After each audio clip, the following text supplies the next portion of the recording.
Okay, thanks very much, Josh, and hello everybody, and I'm delighted to have the opportunity to speak to you today.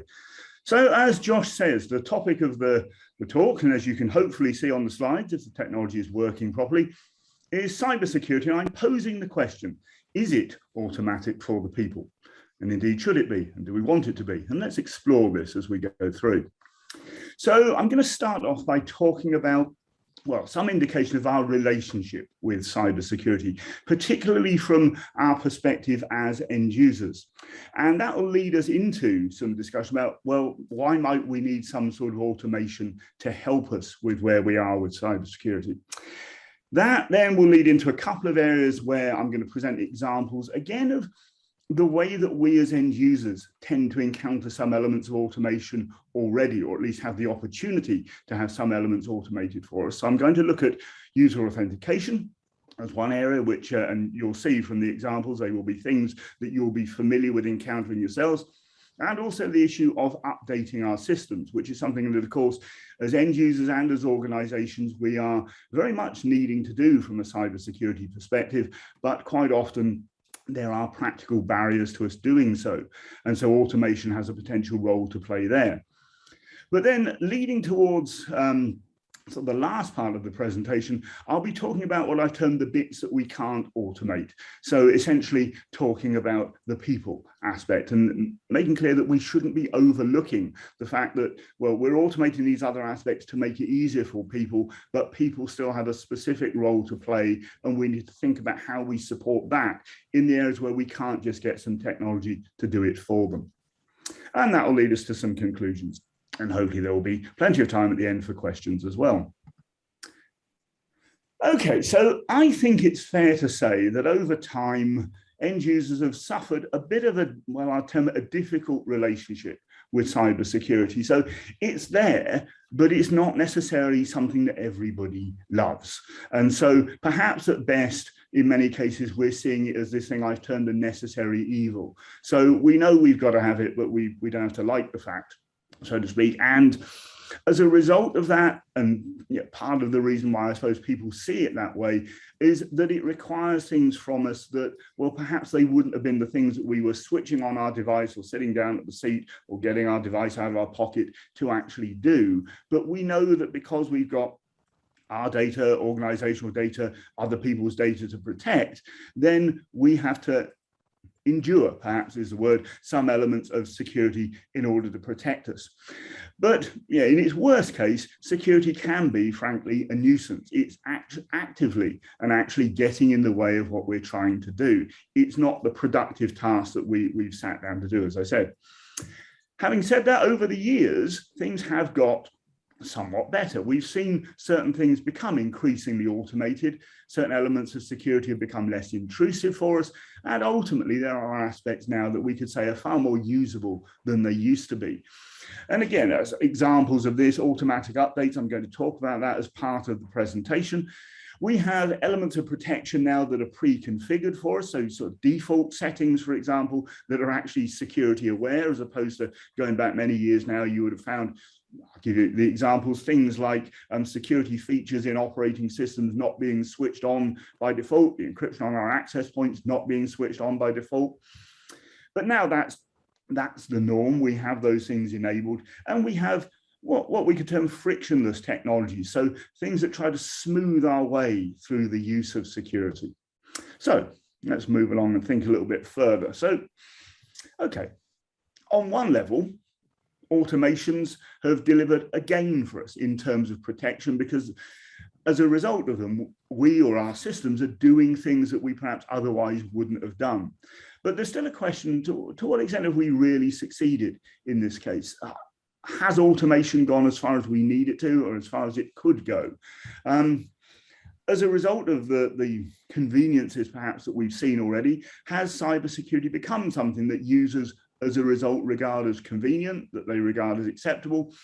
Or is it still something that has the potential to pop up still at other times and is still a nuisance when there's a word missing there, when we see it. Anyway, I don't rely on the slides to actually tell you anything useful. So when we encounter security, is it actually something that we regard as friendly and convenient for us, or is it still a nuisance because we're still having to deal with something?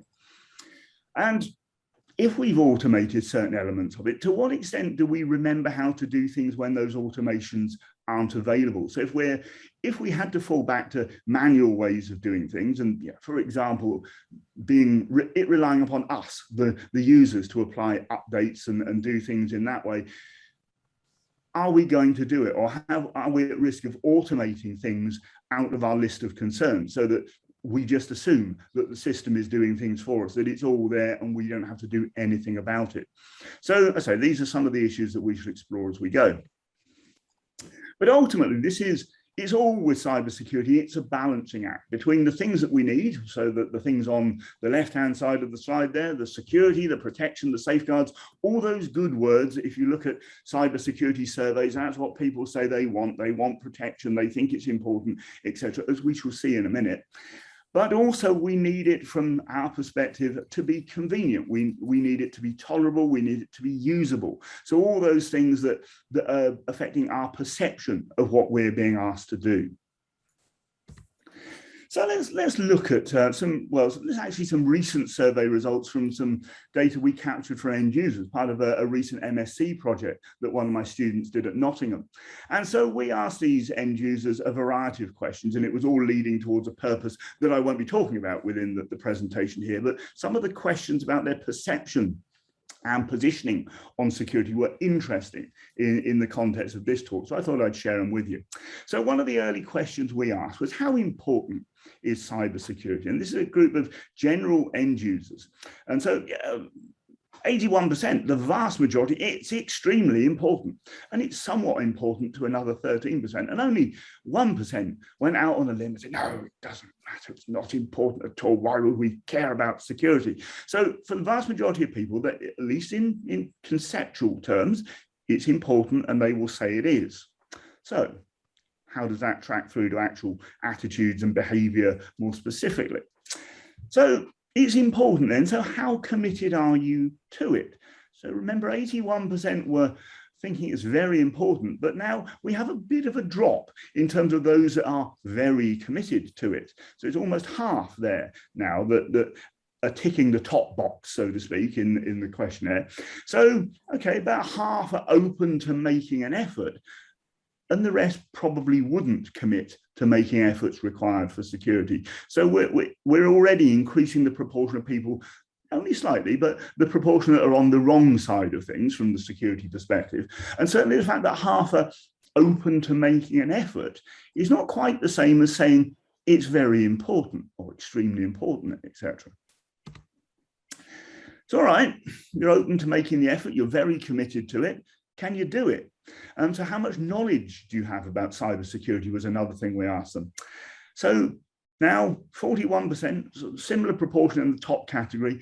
I understand what measures to take and I do them regularly. So these people are consistently there saying that they are in the, whatever we want to call it, the well-behaved, they're committed, they think it's important, and they're doing it. So it's a reasonable proportion, but it's less than half of the respondents overall. I have little knowledge of what measures to take. That's not so encouraging, and that's more than half of the respondents. So it's very important. I'm open to making the effort, but I don't know what to do, might be the position for a fair number of the response if we look at the responses tracking through.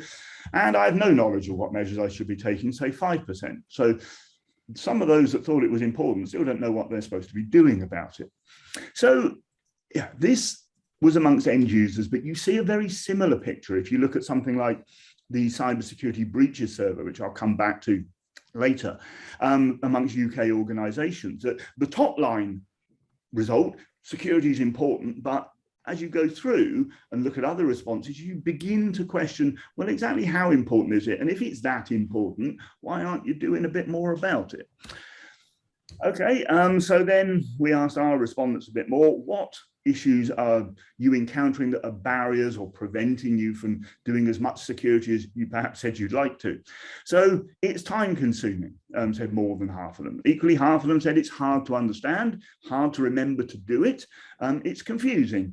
Okay, 15% didn't have a problem. They were thinking everything is A-OK regardless. And 4% didn't see the point. We had stern words with them afterwards, of course.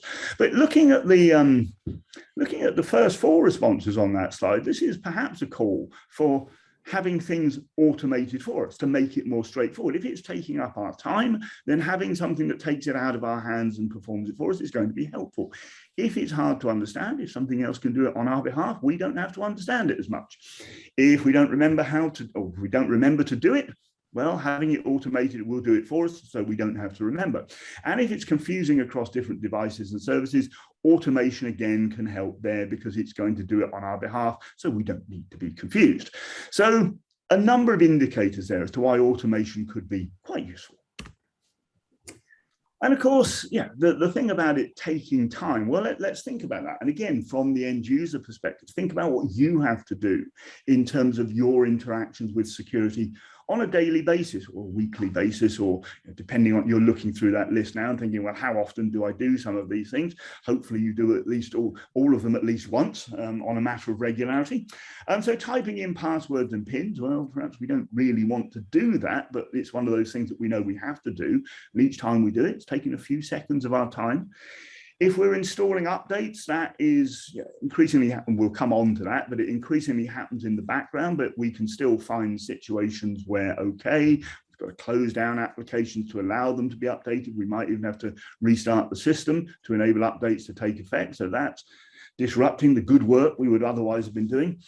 We have things about having to agree to permissions. Now that might be things that come up, for example, you may have encountered these, you may not. Those warnings that occasionally these days appear when you go to websites and ask you if you're wanting to accept cookies. I don't know if anybody else has seen, my understanding they're quite rare, so you might not have encountered them, but I seem to get them quite a lot. And so that takes some time looking for, well, where is the reject all button and how well have they hidden it? Scanning for malware, something that, well, again, we ought to be doing. Maybe we've got our systems configured that it's doing it automatically in the background these days, but there might still be occasions when we need to manually initiate something. And indeed, if anything is found, that's going to take our time in terms of making a response.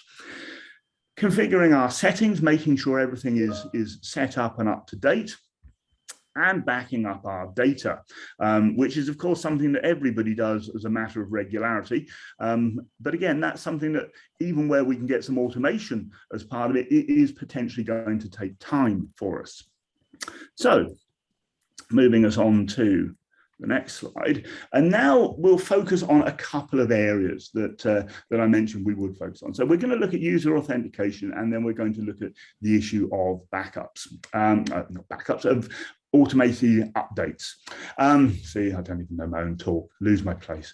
Okay, so beginning with authentication, and I'm going to focus primarily here on password-based approaches, because although we are now in the age of Windows 11 and it's going to be passwordless, etc., passwords and pins still do seem to be quite prominent around the place, and it's something where we've increasingly started to see things being introduced to help assist us here.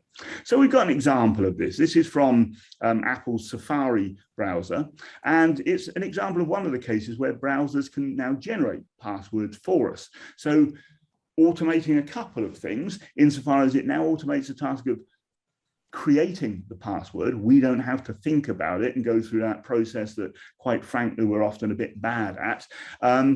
And also automating the process of then providing the password when we go back to sites that we've registered on. And so here we have just got the example. So you can use the strong password that the browser has suggested.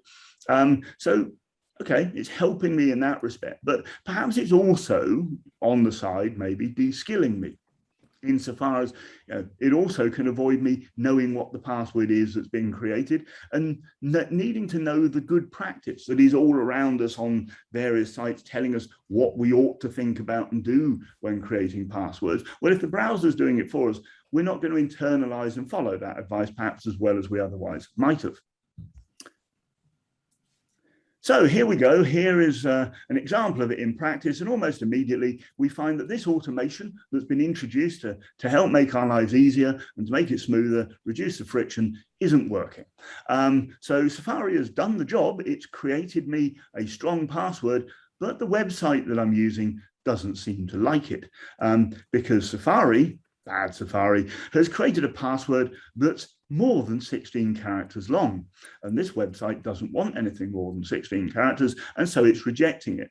And so it's going to force me back to doing something manually. I can't use the automation. Now, of course, this isn't the fault of the browser. This is the fault of the site, but it's an example of one of many sites that you would encounter in this or having this sort of behavior, because many of the sites that are out there are implemented based on what we could regard as older password rules, or have limitations in how they've been implemented and what they'll accept.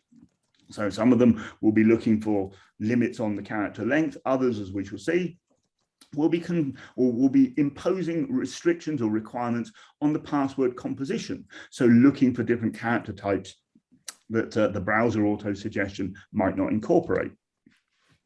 So here we've got another couple of examples just to show that that one that I showed before wasn't a one-off. So in the one on the left, no, this is going to fail because the browser hasn't by chance picked a password that is including a minimum of 2 numbers. And on the other one, it's another one where it's 16 character maximum.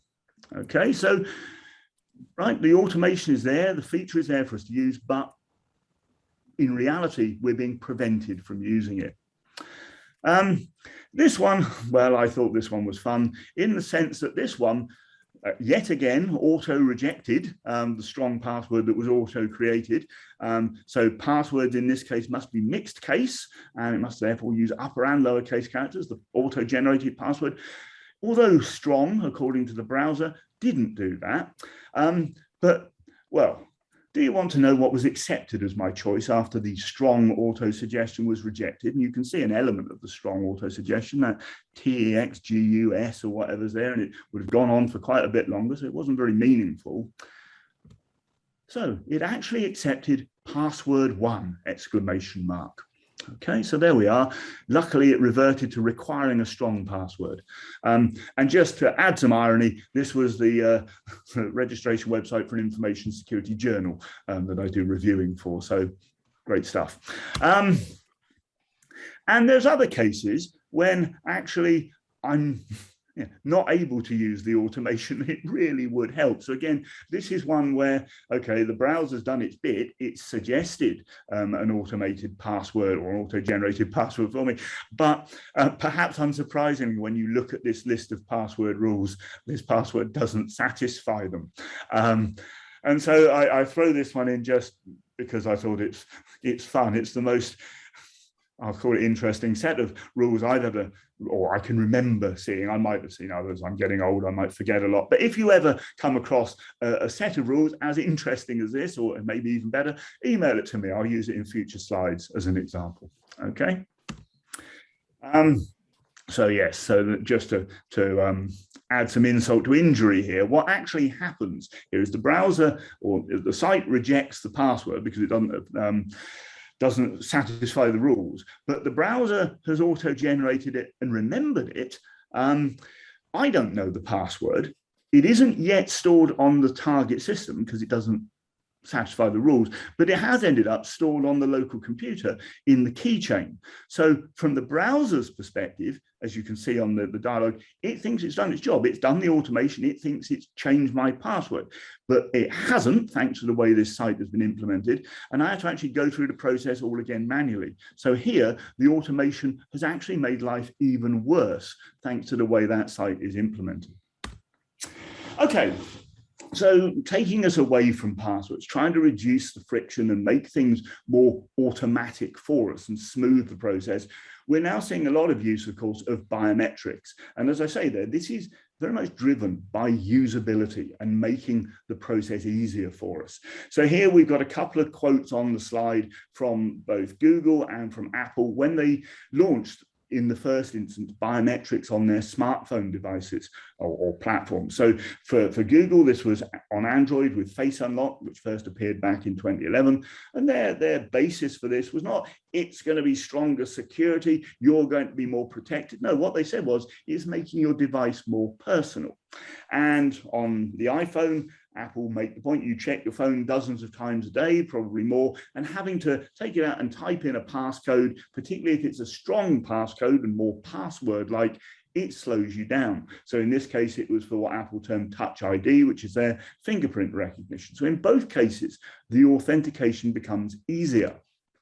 And so thinking about that, let's again, back to this issue of time. Let's assume we take our smartphone out of our pocket or our bag and we authenticate around 30 times a day on the device. Think about how many times you do it. You might well do it even more than that. So each time we do that, biometrics is saving us a couple of seconds, perhaps, compared to the time it would take to type in a passcode or a password on the device if you were doing it that way. So each day, perhaps we save a minute. Every 2 months, we've saved an hour. And every 2.5 years, we've saved a waking day, thanks to this more automated, as it actually turns out to be, form of security. Okay, so thank you, biometrics, for saving part of my life. And even more time in some cases, because as you use different services on different devices, different things are demanded of you. So there's a disconnect between what you might experience, for example, here, using an online banking service. If you've got an app installed on your device and you're using biometrics to authenticate you, then, okay, you're using just that device. You've got a single step to gain access, which is authenticate yourself using the biometric, in this case, Face ID, so face recognition, and it takes about a second to be into your online banking service. By contrast, if you're doing it on a laptop or desktop device through the normal browser interface, then you've actually got a number of steps, because what's required of you here is to use some form of second device to get full access to the account. You've either got to use your mobile phone and the app again to generate a one-time code, or you need a little code generation device that generates your one-time code. So you've got to switch between devices.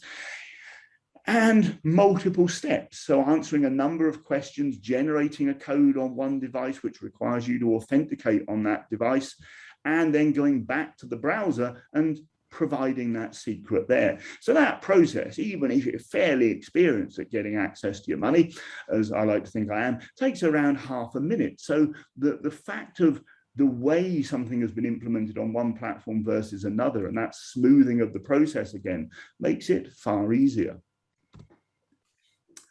Another step towards smoothing the process is the fact that the wearable devices that we now see people having. So here, just so you can see that I've got such a device, here is my arm with my device on it from a couple of weeks ago. And okay, I've got a watch, excellent.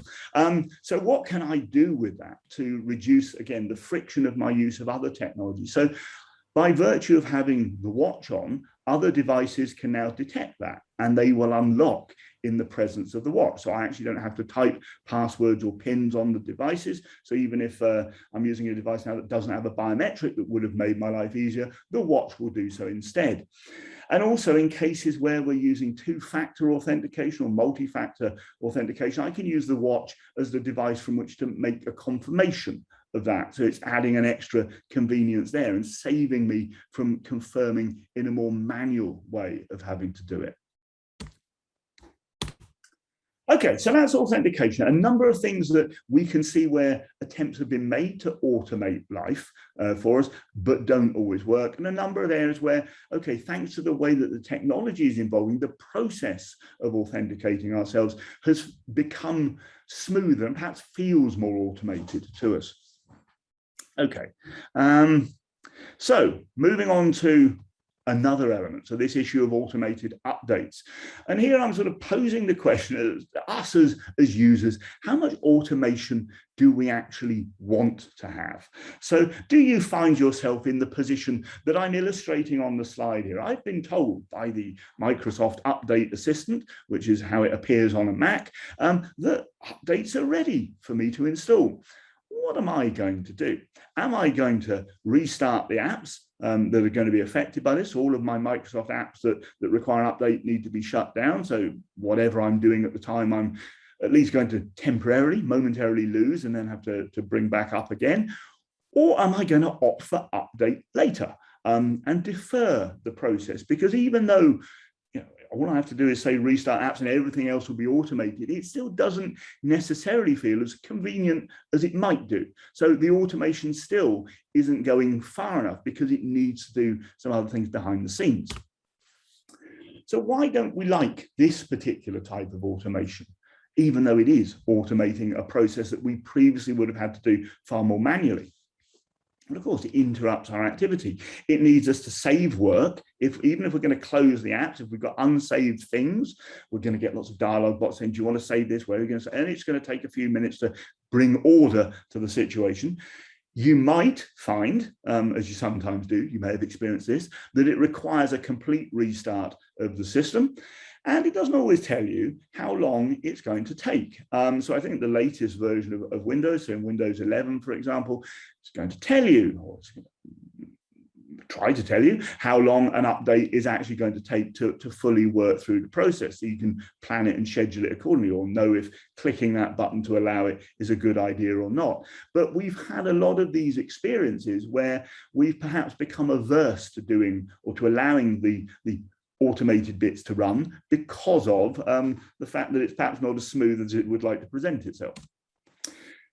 But certainly over time, things have, again, they've improved considerably here to, if you think back, I don't know what it would be now, about 15 years or so, certainly, rather than having automated updates where you could schedule things and you could let the thing download it for you and it would get it all lined up and queued, ready to install at least, or indeed install it for you if you gave it full autonomy. You used to have to visit the Windows Update site manually, for example, on Microsoft platforms, and download there specifically. So a number of steps that you needed to individually go through. But of course, even with Windows Update, Microsoft's Auto Update, it only applies to Microsoft's products. So if you've got a range of software, as you might well do, from other people on your systems, you've got to think about how you're going to do the updating of those. So whilst each of them might have a thing for you to automate the process or check and then automatically download and install, there's still multiple things that have to be permitted to do it.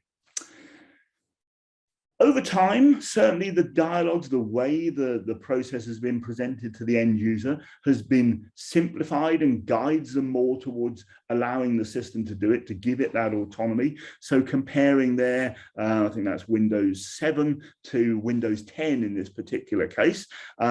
So far fewer options being presented to the user in Windows 10 versus Windows 7, and you're guided towards using, well, as you were even with 7, to use the automated solution, but you've got fewer other options to distract you from it. But sometimes, of course, things become unstoppable in the updating process. So can I stop updates from downloading and installing? Can I skip updates? This is from the current version of the frequently asked question for Windows. So this is relating to Windows 11. There's a number of tabs relating to different versions. This is what it says for Windows 11. You can't stop updates entirely because they help keep your device safe and secure. So ultimately, regardless of your settings, it's going to happen. But you can pause them for a period of time, but you're going to reach a limit and it's going to do it then regardless of whether you want it to or not. So that, again, for some people is going to ultimately cause a problem, because you'll defer it perhaps when you could have allowed it to happen, and then the point when you've run out of lives in terms of deferring it, it will doubtless happen at a point where you really don't want it to, and it could be quite inconvenient. And yeah, you then end up with this sort of thing. So, okay, your restart is scheduled. It's going to happen. Save your word, because it's going to happen. And again, you have no choice in the process come this point other than, well, restart now or wait till, in this case, 8:19, and it'll happen anyway. You can't stop it beyond then, no matter what you wanted to do. And of course, there's also no guarantee, as we know with some of these updates on systems, that they're going to be trouble-free. So here's a story from a couple of years ago now in terms of something that got reported about Windows 10 users suing after the forced update, the mandatory update, caused incompatibility as a result, and so Microsoft paying out the victim in this case in some damages. So okay, this can cause a problem. So although the premise behind it, the fact we need to update to maintain security, and the fact that the automation is happening to ensure that we do it, and also to take some of the effort out of it, it still can cause us problems in reality. So we haven't yet got a perfect solution. And as I say, the fact of Microsoft's auto update, Windows update, etc., that'll deal with your Microsoft software. But of course, in the case of something like this, completely different software from a completely different provider, I need to do something different to update that. I've not got a single button where I'm going to make sure all of the apps on my laptop are all up to date in one go at this stage. So what do we need? Do we need something like this? Who remembers this? This was Microsoft's Office Assistant, or one of its guises, probably the most famous one. So Clippy, who used to pop up and ask to mess up your letter when you were writing a document or something like this. So do we want something like this to handle our security? Do we want intelligent agents or something that will do even more automation for us? Well, possibly we don't want Clippy, given the experience that those of us that used it back in the day might have had at the time. It often didn't provide quite the assistance that it claimed, but perhaps we could benefit from something. So yeah, we hear a lot about artificial intelligence and machine learning, and this is going to be the answer to everything. And quite a lot of the time, there's evidence of this in cybersecurity. There's certainly some valid uses. So as I say on the slide there, we've got AI being used in threat detection, in analyzing malware, in profiling our activities, identifying anomalies, in preventing fraud as a result of that. So things are actually improved as a result of this. Again, it's an element of automation as a result, and things aren't reaching the user that otherwise would have been problematic. And okay, there's also potential for intelligent methods to make the automations better for us. And we're perhaps not seeing as much of that yet as we could do. So for example, learn when to apply an update. Do it when you can see from correlating with my schedule and also my activity plans for the day, and knowing how long the update is going to take. Work it in when it's not going to cause me any inconvenience. And you might also be able to sense my location, get that information. You know I'm away from the system. I'm going to not notice this. It's not going to be intrusive. So that's a good time to apply it. We haven't quite reached that stage, or at least not on a large scale. But all of this, and I said I was going to sort of draw as we went towards the conclusion into this issue of the people aspect. Are we, as a result of the things that the technology can do for us and what we can automate through the technology, are we taking our eye off, well, at least one of the balls that we ought to be watching here? And there's plenty of evidence that you could cite to sort of support this, but I'll just point to one that I see sort of cropping up in sort of news releases and things, and in the way other people are framing topics of talks. So Verizon, if you look up their data breach investigations report of this year, they talk about 85% of breaches that were experienced involving some sort of human interaction. Now, it sometimes gets reported as 85% of breaches involve human error, or 85% of breaches are down to people weaknesses.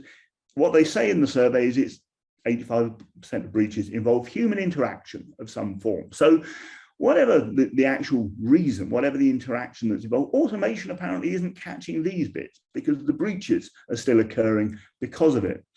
And so what are we doing on that side of things to support people and secure their behavior, or secure systems against their behavior?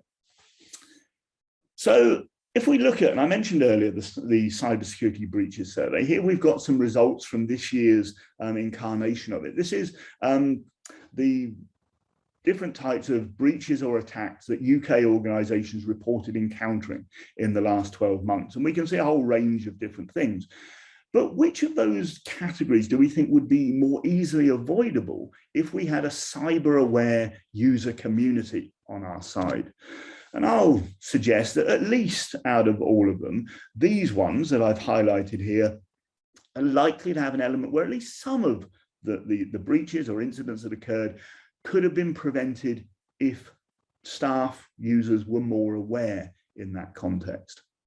So with that in mind, what are we doing to protect and to safeguard those people and to engender cybersecurity awareness? Well, again, from this year's cybersecurity breaches survey and all the various ones since 2016 that preceded it, what I've got on this slide is the extent to which organizations are compliant or seem to be compliant with the UK National Cyber Security Centre's 10 steps to cyber security, or at least as they were up until May of this year, when the NCSC kindly relaunched them and changed some of the category names. But this is what the 10 steps were from 2012 through to the time that the 2021 Cybersecurity Breaches Survey was conducted. And so what we can see here is a range of different steps that we're advised to be taking as organizations. And you can see quite a lot of attention to the steps on the left-hand side, the secure configuration, malware protection, network security, etc. They're technology-related things most typically, and they're ones where we can have some of this element of automation coming in to help implement the safeguards as well. You may have noticed in the chart that all things are not equal here. There are some areas of security that seem to get tangibly less attention, and I'll draw attention to just one of them, which is this issue of user education awareness. You remember what I was saying on the previous slides about how nice it might be to have cybersecurity aware users, and how 85% of the breaches from the Verizon survey were related to human interaction, or had human interaction involved. But here, in the latest version of the Cybersecurity Breaches Survey, only 9% of the organizations, there are about 1,500 of them that were surveyed, only 9% tick the box for complying with this step around user education awareness. And you notice, if your eyesight's good, that actually, and even that is a tangible drop from what they were reporting in the years before. And it wasn't good then. It was then following what I would typically say is the rule of thirds. So historically, over the years, in any survey that I tend to look at from whatever source, it seems to be that about a third of organizations say they're doing user education awareness and training. The reason it dropped in this survey this year is they slightly changed the definition of what compliance with that step meant. So it meant not only having a policy, but also conducting some training of the staff as well. And once you put those two things together and say, are you doing both of these? Far more organizations say, no, we're not. So it drops to less than 10% of organizations doing this. Now, you might say, well, maybe they didn't need to, and maybe it doesn't matter. Well, perhaps it does, because after their most significant or disruptive breach, as the survey result depicted here is indicated. So the respondents were asked, what did you do after your most disruptive breach or attack in the last 12 months? You can see that, well, actually, the most common areas of response are around additional staff training or changing or introducing policy. So put those two things together, and quite a lot of the things that the previous slide said they don't have are things that they actually turned out to need, because they did it after the fact rather than before, when it might have prevented something. Okay, so if we do want to consider getting guidance, and we're not doing anything at the moment, where could we actually be looking? Well, in the UK, we've got a number of different sources. So a couple here, we've got the Cyber Aware guidance, which is a subset of the NCSC's website. You can see the URL there. We've also got the Get Safe Online website, which has guidance you can see there for yourself and also for businesses, and protecting yourself, protecting your system. So lots of guidance is available. I don't think it's a shortage of guidance. It's bringing people into contact with it, which again is one of those things we can't as easily automate. We can, however, package things in a way that makes the advice more accessible, more tolerable, more palatable, whatever. And so just as an example, NCSC's got this e-learning package, Top Tips for Staff, which is available sort of as raw materials on their site. And it's also available as, for example, a SCORM package that you can integrate then some of this material into your own in-house training. So lots of things that get covered there. If staff don't know this, they're likely to be in a worse position in terms of protecting your organization than if they do. So drawing us towards some sort of conclusion, yeah, okay, we need security technologies that are more automated, less intrusive, more usable. We are getting there. Even though I've highlighted a few problems with some of the things that we've currently got, it's far better than we had before. Those auto-suggested passwords, for example, well, they work let's say 9 times out of 10, in actual fact, they will actually work and websites will accept them. So that has saved a lot of potential for users to create poor passwords, which we do certainly see are still predominant when it's left entirely to people to do it, particularly if you don't guide them, that other thing we talked about.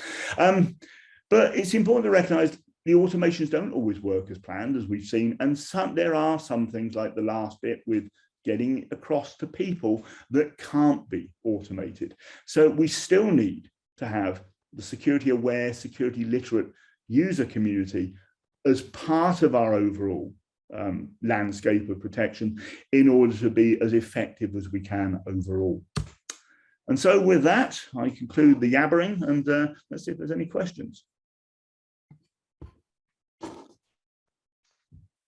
So, okay, so there's one which I'll jump straight to. Sorry to just immediately start talking again. The question in the chat: do Apple devices suffer increasing vulnerabilities, attacks like Windows devices, or the balance may more heavily targeting Windows products? Well, I would say that there are still more things, as far as I understand, that are targeting Windows. Certainly more of the malware is there because there are still more Windows users, so there's a more ready user base.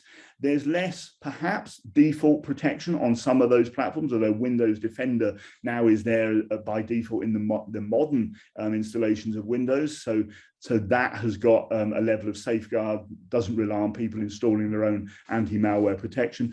But there are far more Windows installations out there. Vulnerabilities are discovered quite frequently, and it's a wider community of users that you then need to ensure are patching their systems. And again, varying levels of update or automation in the process. So I think Windows still remains the bigger target and where more of the vulnerabilities are found. That is not to say Apple is invulnerable. Despite what many Mac users may think, for example, there are still plenty of vulnerabilities that do get discovered on Apple platforms and products, and there are malware strains and things that the systems need to protect against. Is anything being done, says a question in the chat, to standardize password policy across websites? Not as much as should be done, would be my answer. So there are standards out there, and there are things that recommend approaches. But I think the problem is we've got websites that are, well, developed and made available by people with varying levels of awareness of what the recommended practices at the moment may be. So, for example, you will easily find websites and other systems that tell you your password needs to have a mix of characters, so uppercase, lowercase, numeric, and special characters, symbol characters. So you need to have at least 2 of them, or you need to have all of them, or whatever else. So the password complexity rules. Well, okay, that was the advice a few years back, and for many years prior to that, that would have been the standard advice that you would find in most places. But nowadays, people like the NCSC and also NIST in the US, the National Institute of Standards and Technologies, since 2017, if I remember correctly, their digital identity guidelines, they say don't worry about, they don't quite say it like this, but don't worry about complexity. The important thing to encourage is the length of the password. Complexity requirements make things more difficult for the user to end up remembering their password, and it forces them into bad practices like reusing passwords or writing them down and things like this. Whereas the length of the password is the thing that presents the most challenge for things like brute force attacks, etc. And so the guidance that tends to get given now, and NCSC is a good example of this, they suggest putting together 3 or 4 random words. So they have, if you do a web search for #ThinkRandom, that will lead you to articles where they talk about the premise of this. So just taking 3 or 4 words that you are likely to remember and concatenating them together, that will give you a strong and long password, even though it's based on underlying weaker words, dictionary words. The fact of putting them together makes it far more resistant, as long as you don't use horse battery staple, which is a well-known one if you look at a particular cartoon series that showed it. But that isn't the advice that many sites are presenting. And of course, you can make the argument that having a completely random password, the sort of thing the browsers were suggesting, is going to still be stronger on paper. The entropy is greater there than the random words where you are using primarily alphabetic characters. But it's a trade-off then, as I said right at the start, between providing security and making it usable and tolerable for us who actually have to use this aspect. Are the bad guys automating attacks faster than we're automating defenses? Yeah, I guess in some cases they are, and that remains part of our problem. I mean, I think the part of a lot of the issue with security is we are playing catch up with where the attacks are showing themselves to be. In the past, quite a lot of this, and even today, to be honest, quite a lot of this is because perhaps security hasn't been given enough thought in the design and development and implementation of the sites, services, products, etc., that we're using. And there's now a much greater push towards digital security by design and by default. So security receiving the attention it deserves up front, so we don't get as many vulnerabilities being discovered and being exploitable. But as it currently stands, no, I think there's elements where the fact of automating, so for example, password cracking or auditing, where you've got the tool which will automate the process of trying password combinations against a captured password to see if the encrypted password can be determined. Well, you know, those tools are available to both system administrators and to attackers. Which audience is the more likely to be enthusiastic in using them? So that the tool is there for both audiences in an equal level of availability. Tool works the same for both. It's the purpose for which it's being used, and therefore the enthusiasm with which somebody might adopt it, or the regularity with which they might be using it. So yeah, automations can work to the advantage of both directions. But certainly what I've tried to talk about in this session is automations that are explicitly there in terms of improving security. You can have other automations, scanning systems, etc., vulnerability discovery, which again would work perhaps to the detriment of security if the wrong people use it.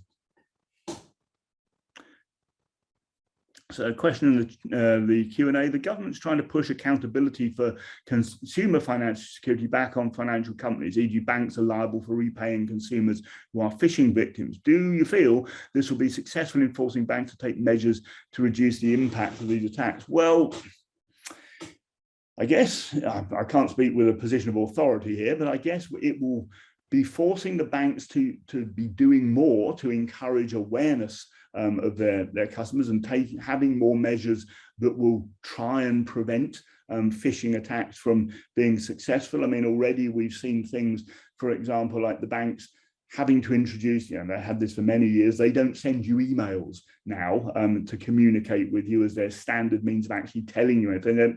They have their own messaging section within the online banking services. So at most you might get a message to tell you there's a new message waiting and to get you to do your normal login process to the bank's system so you can read the message there. But they've had to introduce that workaround because otherwise you've got the potential for anybody to be impersonating the bank and trying to get users to do more than just follow their normal login process. So in terms of reducing the impact, well,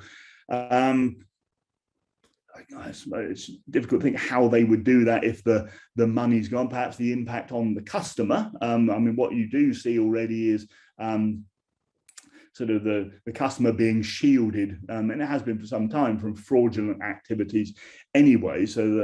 But there's also been a sort of push to try and introduce at times more expectation that the customer needs to avoid doing something overtly foolish in terms of things that would show they're the one that has exposed the system when perhaps they ought to have known better and indeed have been told to know better and guided to know better. It's one of those areas where we can't make it perfect, unfortunately, because there will still, again, it's where the attackers will find ways of upping their game and the sophistication of the process they're willing to go through in order to dupe somebody into doing it. If there's a loophole, it might be more difficult to exploit it, but if it's exploitable, somebody will unfortunately find a way. Good question for you, Steve. Something I noticed on your slides, there was people not wanting to do cybersecurity was quite a high number. Have you found any overarching reason for that?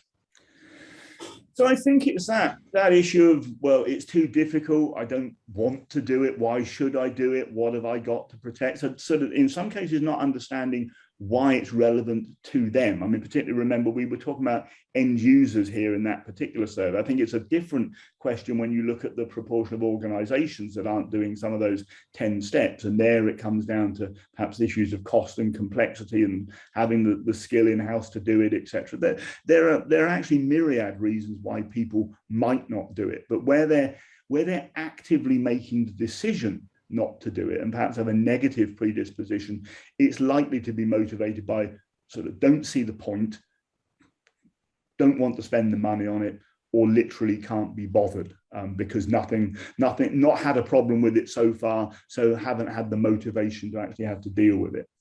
And in some cases, it's if people haven't had it presented to them in an appropriate way to show them the evidence, so to speak, of actually why it could matter to them, why their system, data type, whatever, could be of interest to an attacker, why they could find themselves exploited, you still get the mentality that people think, well, why would it happen to me? I'm not important, and don't realize the indiscriminate nature and the opportunistic nature of some of what goes on. So not a single answer, but many possibilities there. Thank you.